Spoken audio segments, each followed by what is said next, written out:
दोस्तों नमस्कार। वो आया और इस देश के दिलों पर राज करने लगा। लोकतंत्र के मंदिर संसद पहुंचा तो उसकी चौखट पर माथा टेक दिया।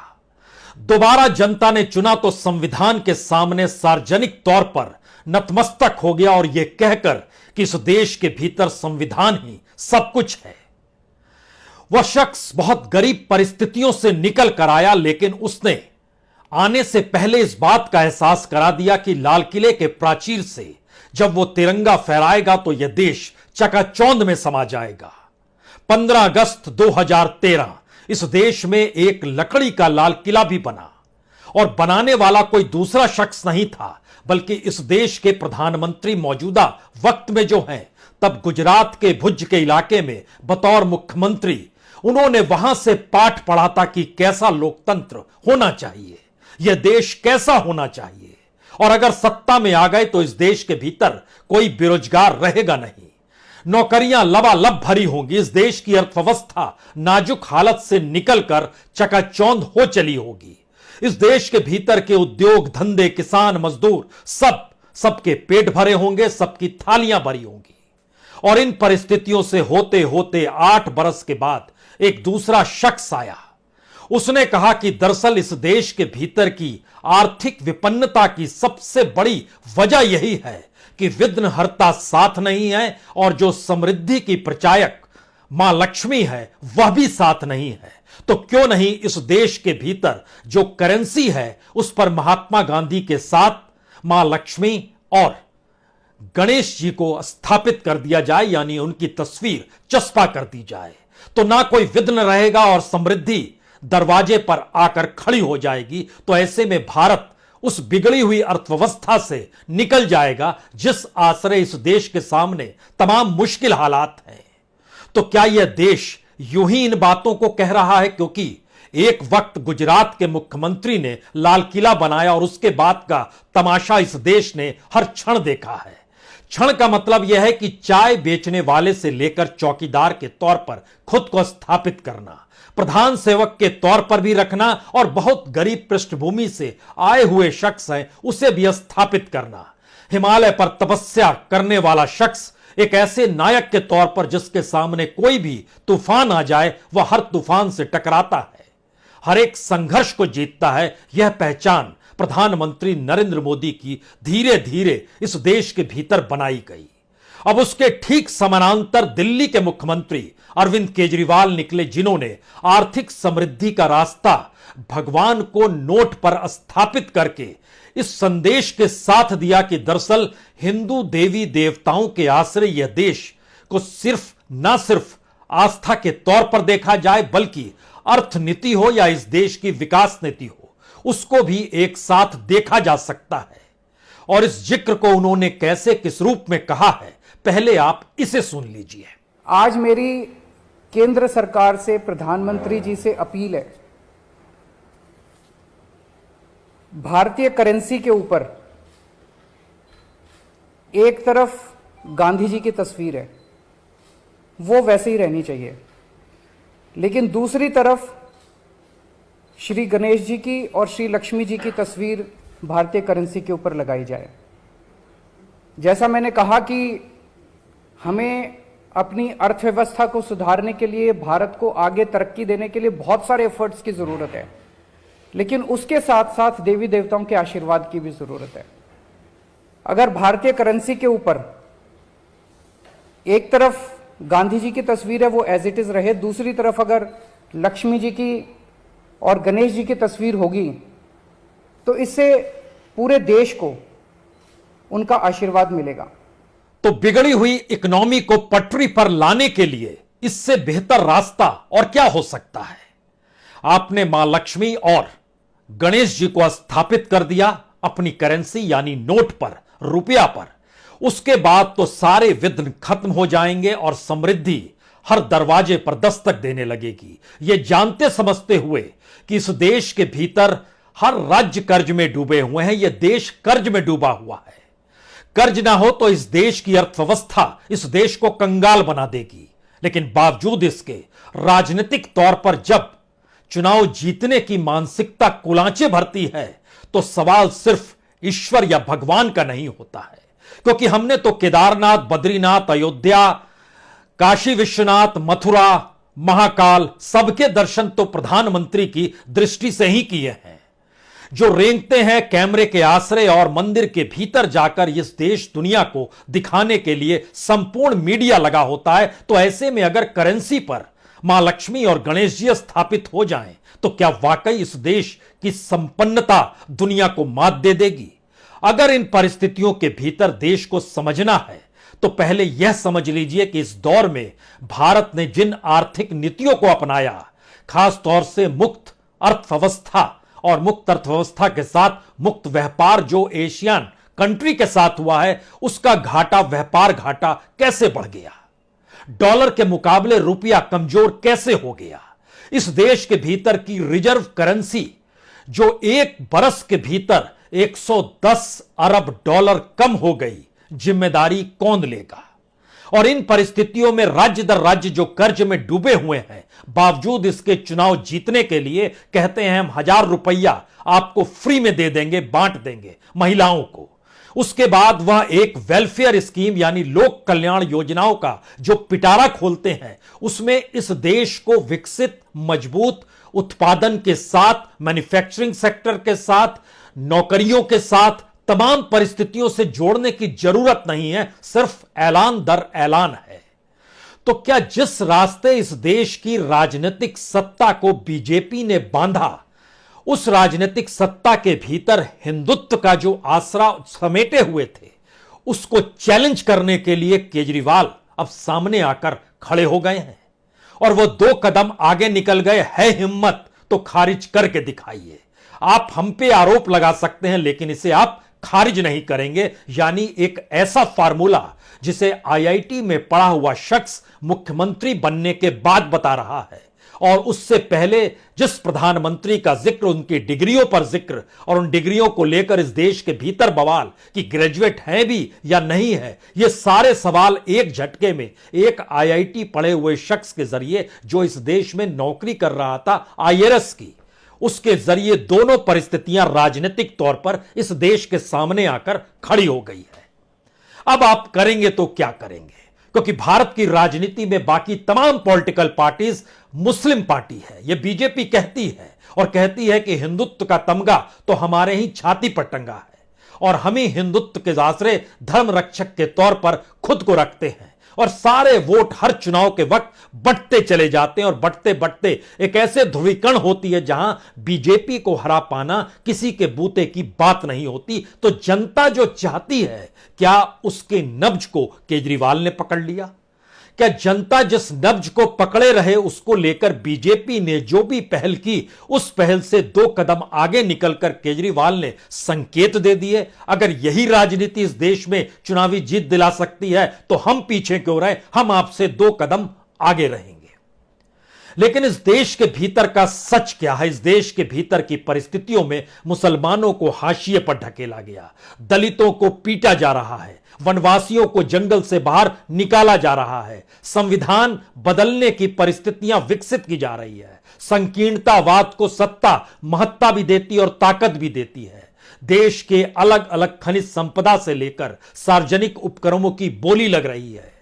संसद की बेड़ियां अगर चुभने लगती है, तो ऐसे में संसद के सामने माथा टेक कर क्या खुद को पाक साफ बताया जा सकता है? संविधान अगर खलने लगता है, तो क्या नतमस्तक होकर संविधान लागू कराने की कसम कोई राजनीतिक सत्ता बताती और दिखाती है? तो क्या ये इस देश की जरूरत है? भगवान के चरणों में गिरकर पूजा और आकाश तले पहाड़ के बीच में हाथ उठाकर इस दौर में पूजा अर्चना करते हुए तस्वीरों की बाढ़ सी है। मंदिरों के भीतर दिया जलते हुए टिमटिमाते दिए के सामने हाथ जोड़कर खड़े नेताओं की पूरी एक कतार है। इस देश में खुद को हिंदू साबित करने के लिए हर राजनीतिक दल ने धर्म के आश्रय किस रूप में अपने अपनी कॉन्स्टिट्यूंसी में वोटों का ध्रुवीकरण करने की सोच बनाई। सबके पास अलग अलग फार्मूले हैं, लेकिन यह देश है कहां पर?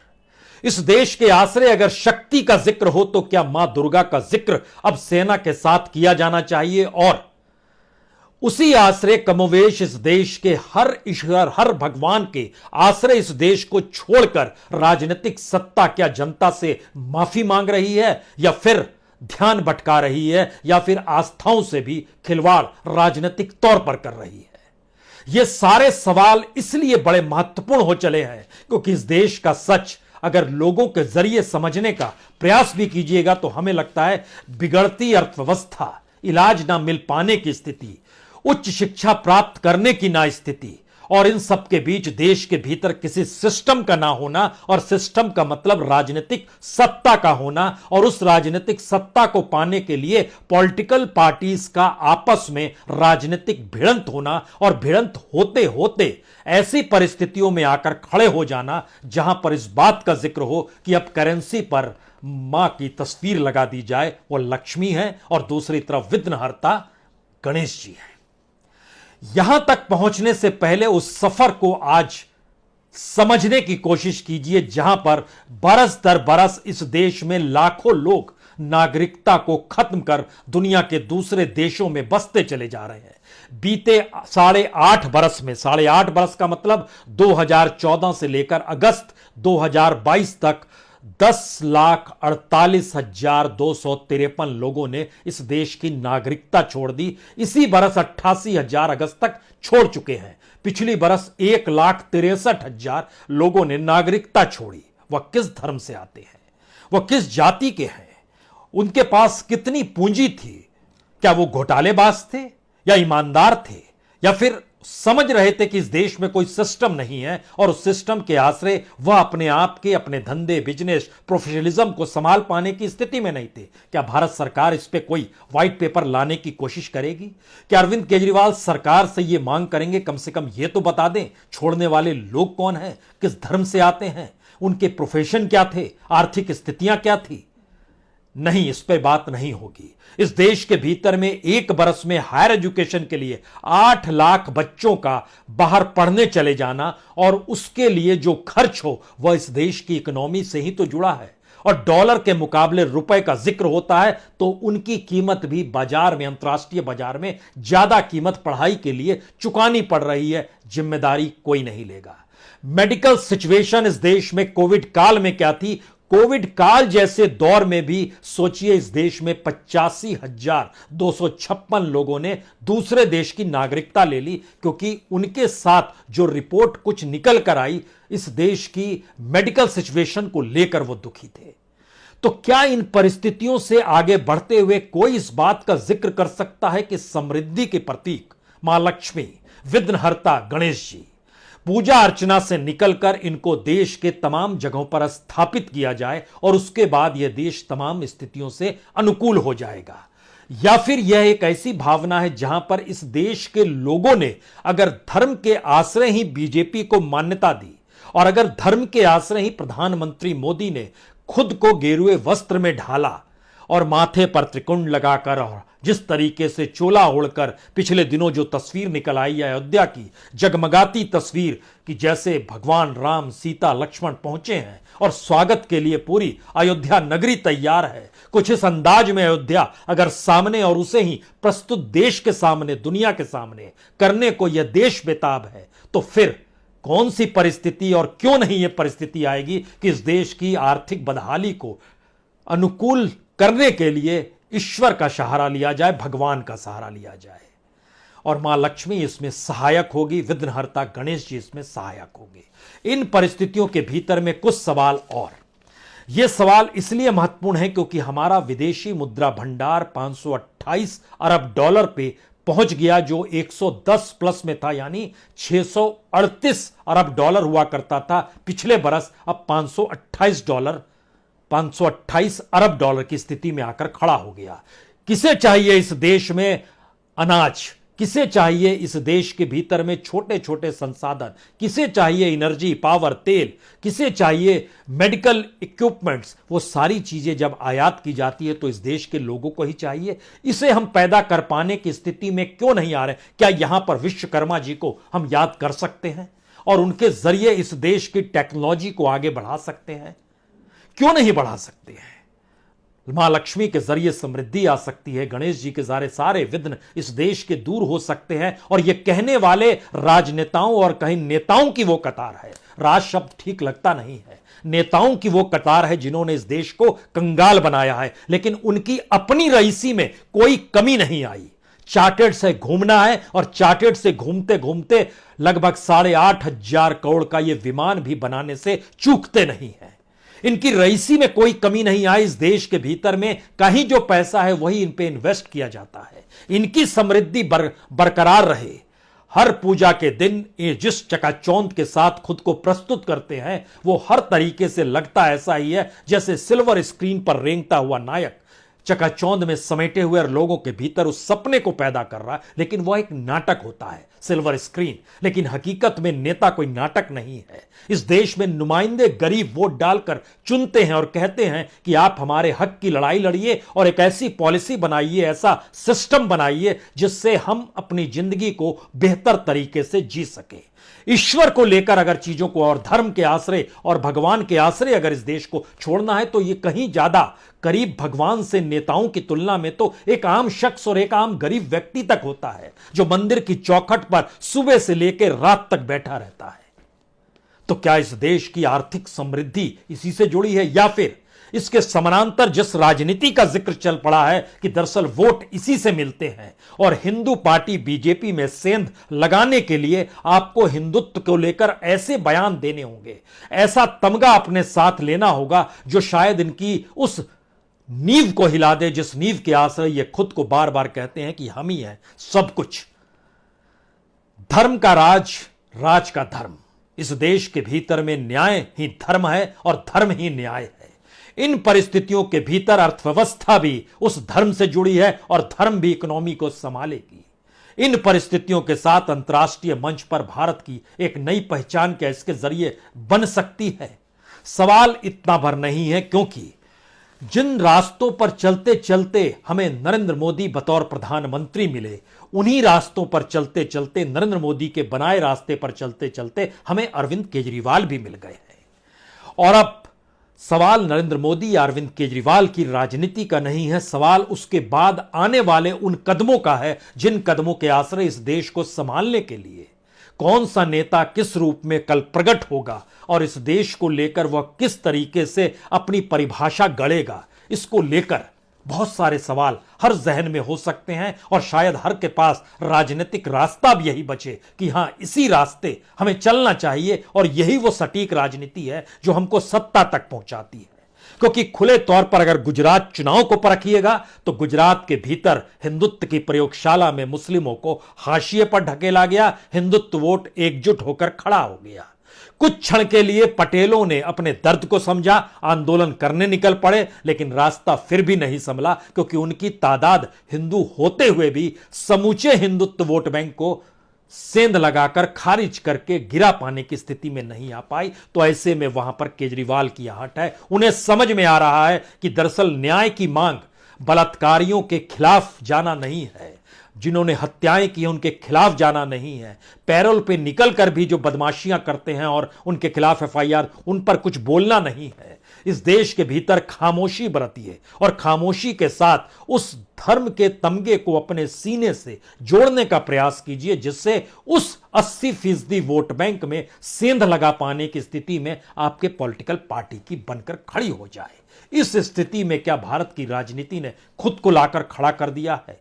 और अब यह कहा जाएगा वाकई नरेंद्र मोदी से 2 कदम आगे केजरीवाल निकल पड़े हैं, या फिर केजरीवाल के इस बयान के आश्रय नरेंद्र मोदी की वह पूरे 8 बरस की यात्रा जिसमें विकास, सबका साथ, सब कुछ का जिक्र हो रहा था, लेकिन एक झटके में हर कोई देखने लगा इस देश के भीतर में राजनीतिक सर्किट अगर कहीं से बन रहा है तो वह धर्म की नगरियों से बन रहा है, वहीं से निकल रहा है। और शायद हिंदुत्व के नाम पर, या फिर कहें अंधविश्वास की होड़ में, या फिर कहें हिंदुत्व बनने और जानने की इच्छा के लिए, या फिर यह कहें कि बीजेपी को अब असली सारथी मिल गया है, या यह कहें हिंदू का वोट बैंक कैसे राजनीतिक दलों में बढ़ जाए, इसको लेकर राजनीति जाग गई है। आप किस परिस्थिति में खुद को खड़ा करना चाहेंगे? ये सारे सवाल कोई मायने नहीं रखते हैं, और ये इसलिए मायने नहीं रखते हैं क्योंकि कोई राज्य का मुख्यमंत्री अगर पीछे बाबा साहब अंबेडकर और भगत सिंह की तस्वीर लगाकर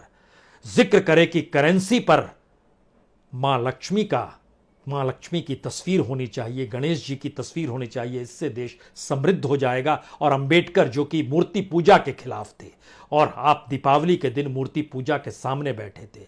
भगत सिंह जिस अर्थव्यवस्था और जिस समाजवाद का जिक्र किया करते थे और संघर्ष के रास्ते, वह इस बात को भी कहीं लेकर चलते थे कि किस रूप में इस देश को, युवाओं की पीढ़ी को कम से कम उस रास्ते चलना है जहां पर इस देश के लिए वह कर्मठ तरीके से काम करते हुए नजर आए और अपने देश के अनुकूल एक व्यवस्था को बनाने की दिशा में जाए। उसमें धर्म का जिक्र नहीं होता था। किस बिंब के आश्रय इस देश की राजनीति को पकड़िएगा, और अगर भगवान के भरोसे और ईश्वर के आश्रय इस देश को समझना और संभालना है तो फिर नेताओं की जरूरत क्या है। और लोकतंत्र और संविधान जहां पर नतमस्तक हुए और माथा टेका गया, उन परिस्थितियों से आगे निकलकर क्या हम एक नई परिस्थिति की दिशा में बढ़ चुके हैं जहां पर हमारे पास साइंस के तौर पर कोई रास्ते नहीं है, वैज्ञानिक तरीके से सोचना बंद कर चुके हैं, या फिर इन सारी परिस्थितियों से निकलकर अब हमें किताबों की जरूरत नहीं है और दुनिया के मानचित्र पर भारत एक अभूतपूर्व चमकता हुआ देश है जो आस्था और जो अध्यात्म के आश्रय ही खुद को नई दृष्टि से रखने की दिशा में बेचैन हो चला है। असल भारत क्या यही है? यही सवाल आप खुद से पूछिए। बहुत बहुत शुक्रिया, बहुत बहुत शुक्रिया।